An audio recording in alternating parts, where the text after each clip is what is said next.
They'll be moving into your house next month, Mom announced. Perfect, I'll start packing this weekend, I said. The next morning, I called a realtor. I-29F was always the family safety net, but never the family priority. My entire life has been one constant reminder that my brother Mason 32M was the golden child while I was just there, the invisible daughter, the reliable backup plan, that is, until I decided I was done being anyone's plan B. Looking back, I can pinpoint the exact moment when something inside me finally snapped. It wasn't when I overheard my parents telling my grandfather that Mason needs the inheritance more because he struggles with stability while Michelle will always land on her feet. It wasn't when they missed my college graduation because Mason had a softball game.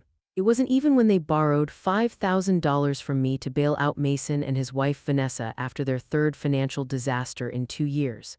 No, it was the casual way they served me up as a sacrifice, like I wasn't even worth consulting.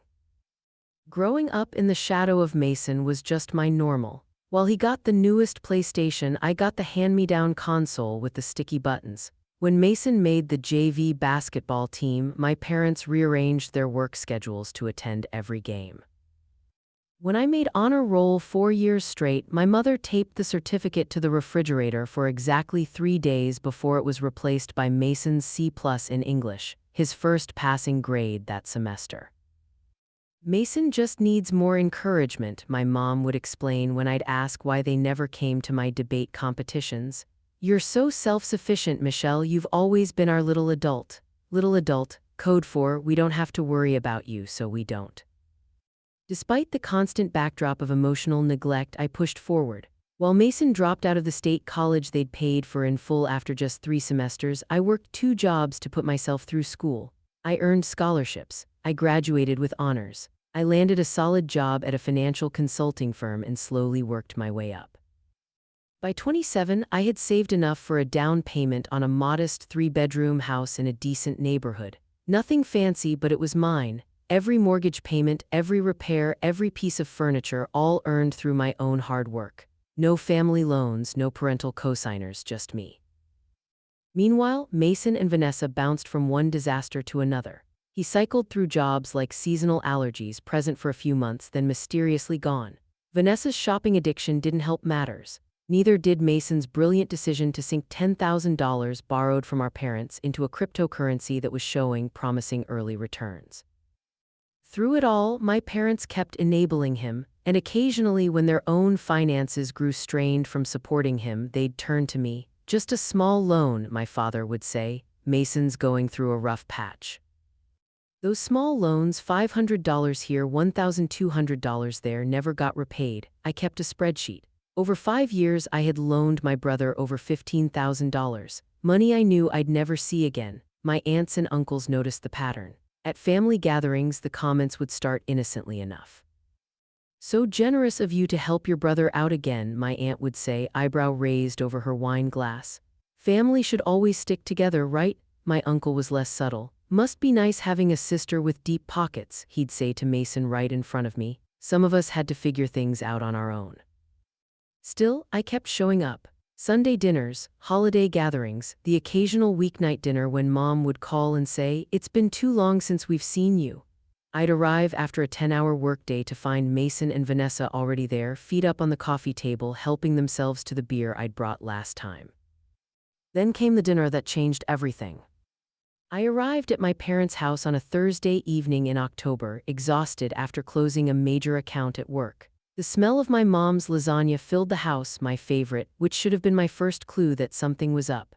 Mason's car was in the driveway, along with Vanessa's leased BMW that they definitely couldn't afford.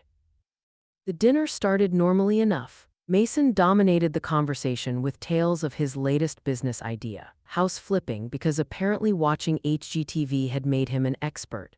Vanessa showed off her new purse, which probably cost more than my monthly mortgage payment. My parents nodded enthusiastically at everything they said. I was halfway through my second glass of wine when my mother cleared her throat.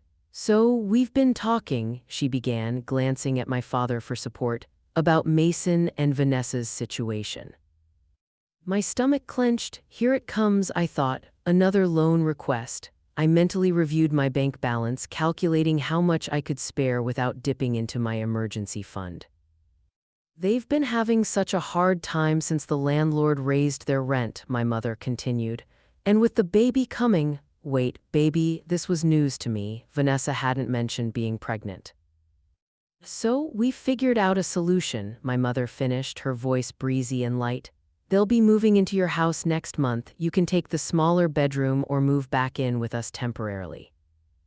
The fork froze halfway to my mouth. My stomach plummeted like I just hit the first drop on a roller coaster. I looked around the table, waiting for someone to say they were joking. No one was laughing. My house, I finally managed. It makes perfect sense, my father jumped in. Your place has 3 bedrooms. You don't need all that space for just yourself. Plus, Vanessa added, already scrolling through her phone, I've found the perfect nursery furniture set that would fit perfectly in that front bedroom with the bay window. My bay window in my house that I paid for. This way you won't have to worry about maintaining such a big place all by yourself, my mother said, reaching over to pat my hand. It's really the most practical solution. They weren't asking, they were telling. They'd made this decision without me, as if my home, the one I'd worked 60-hour weeks to afford, was community property, as if I were community property. In that moment, something inside me finally snapped. The last thread of obligation severed clean. I forced a smile. Sure, that makes sense. When were you thinking they'd move in? The relief around the table was palpable. My mother's shoulders relaxed. My father nodded approvingly. Mason and Vanessa exchanged victorious glances. We were thinking the first of the month, Mason said. That gives you about 3 weeks to get things organized. 3 weeks. They were giving me 3 weeks to surrender my life. Perfect, I said, taking another sip of wine to hide the tremor in my hands. I'll start packing this weekend. The rest of dinner passed in a blur. I nodded at appropriate intervals, smiled when expected, and died a little inside each time Vanessa mentioned another piece of my house she planned to change. When I finally got into my car to drive home, my hands were shaking so badly I could barely grip the steering wheel. Tears burned hot trails down my cheeks. I pulled over after a few blocks, unable to see through the blur of rage and heartbreak. I sat there, engine running, and screamed until my throat was raw. Then I took a deep breath, wiped my eyes, and made a decision. If they wanted my house so badly, they could have it, but it wouldn't be the way they expected.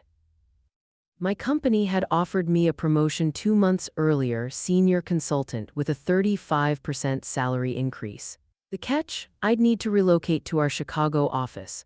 I'd been hesitating, unwilling to move away from the family that, despite everything, I still felt tethered to. That tether had just been cut. I called my boss at 11:30 p.m. that night. I'll take the Chicago position, I said without preamble when he answered.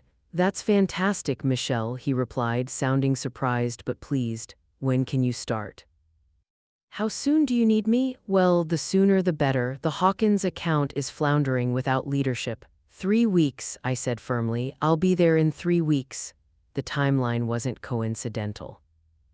The next morning, I called a realtor, not the one my parents knew, but a woman from the next town over. I listed my house at a competitive price, just slightly below market value, to ensure a quick sale. The photos went up on Friday. By Monday, I had 3 offers. By Wednesday, I'd accepted an all-cash offer with a 21-day close. The timing was going to be perfect. For the next 2 weeks, I lived a double life. To my family, I was the compliant daughter, preparing my house for Mason and Vanessa's arrival. I mentioned getting rid of furniture to make room for the nursery, which explained the moving boxes and packed closets. I asked about paint colors and curtain preferences. I even invited Vanessa over to plan the space. She walked through my house like she already owned it, pointing out where her sectional would go, which walls she'd paint, how she'd rip out the vegetable garden I'd lovingly tended for 2 years because it's just not my aesthetic. Every condescending comment, every entitled assumption made it easier to go through with my plan. Meanwhile, I was methodically dismantling my life in preparation for my escape. I transferred to a new bank, leaving just enough in my old accounts to avoid suspicion. I secured an apartment in Chicago, signing the lease electronically. I redirected my mail to a P.O. box. I sold what furniture I couldn't take and packed the rest into a storage unit under a different name.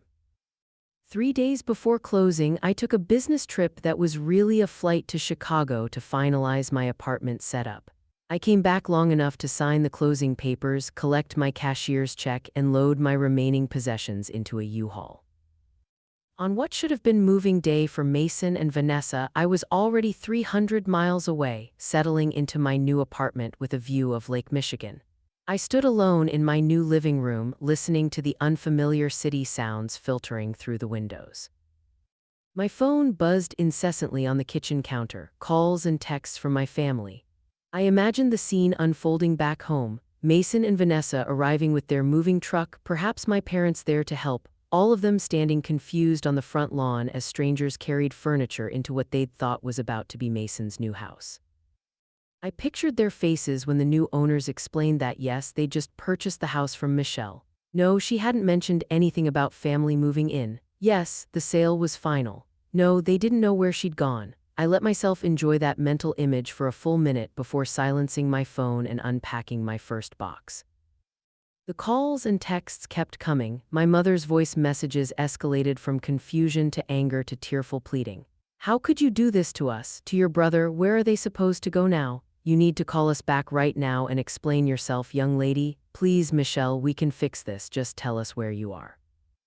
After 2 days, I finally responded with a single text. The same place I was supposed to go, I guess. Figure it out. Then I blocked their numbers.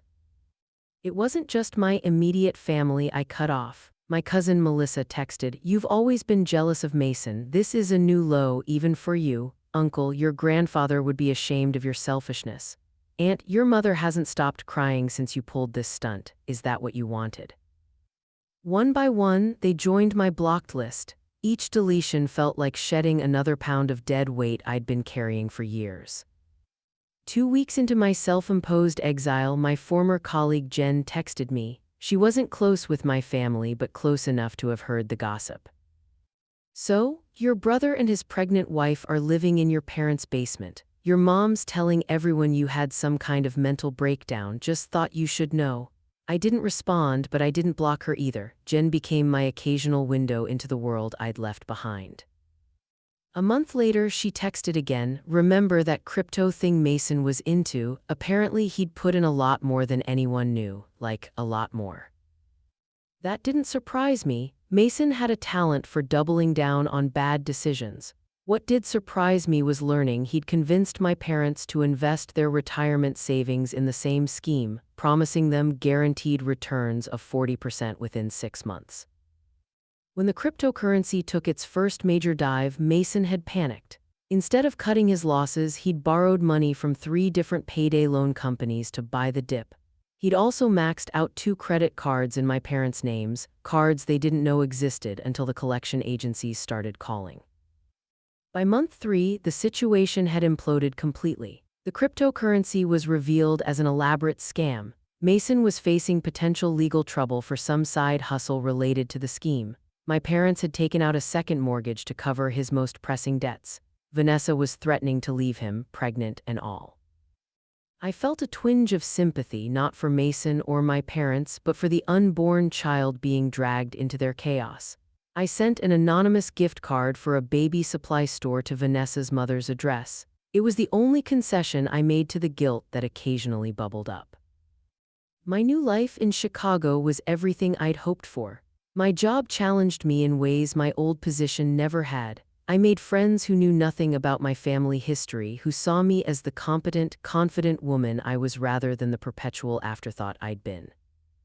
6 months after my escape, I received a letter forwarded from my old P.O. box. The return address was my grandfather's nursing home. Inside was a short note in his shaky handwriting.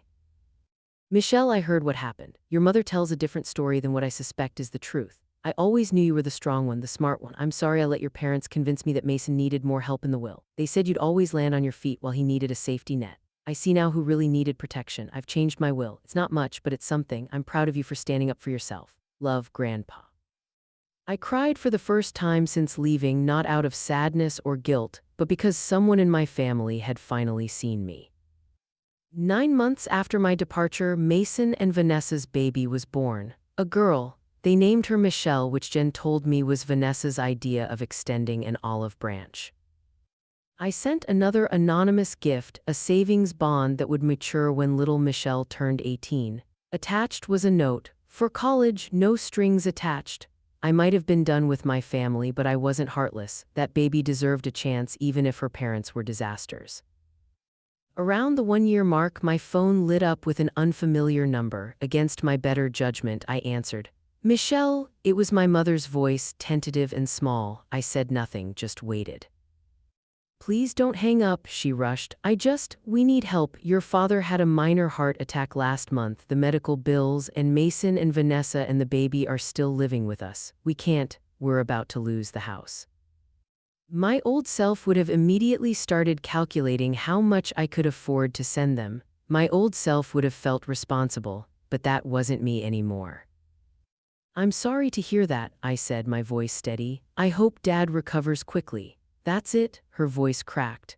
"Your family is falling apart and that's all you have to say? What would you like me to say, Mom? That I'll bail everyone out again, that I'll give up my life to fix problems I didn't create?" The silence stretched between us. "We're your family," she finally whispered. "No," I replied, "you're Mason's family. I was just the backup plan, the safety net, the one who would always land on her feet while you poured everything into him." I heard her sharp intake of breath. "Who told you that? Does it matter? It's always been the truth, hasn't it?" She didn't deny it. "I have to go, Mom. Take care of yourself." I hung up and blocked the number. That evening, my company offered me another promotion, this time to our international office in London. I accepted without hesitation. The distance felt right. The night before my flight, I sat on my Chicago balcony with a glass of wine, watching the lights reflect off the lake. I thought about the girl I'd been, always hoping for approval, always willing to set myself on fire to keep others warm. That girl was gone. In her place was a woman who understood that real family doesn't drain you dry and call it love. That boundaries aren't selfish, they're necessary. That sometimes walking away isn't giving up, it's finally allowing yourself to move forward. I'd lost a family but found myself, and in the end, that was the better trade. I raised my glass to the Chicago skyline, to new beginnings, to the power of no, to the unexpected freedom that comes from finally putting yourself first. My phone buzzed with a text from my new London flatmate confirming my arrival time. Tomorrow would bring a new city, new challenges, new opportunities to build the life I deserved. My family had expected me to be their eternal safety net. Instead, I'd become my own. They expected me to set myself on fire to keep them warm. Instead, I walked away and built my own fire, and I was never going back to the cold again.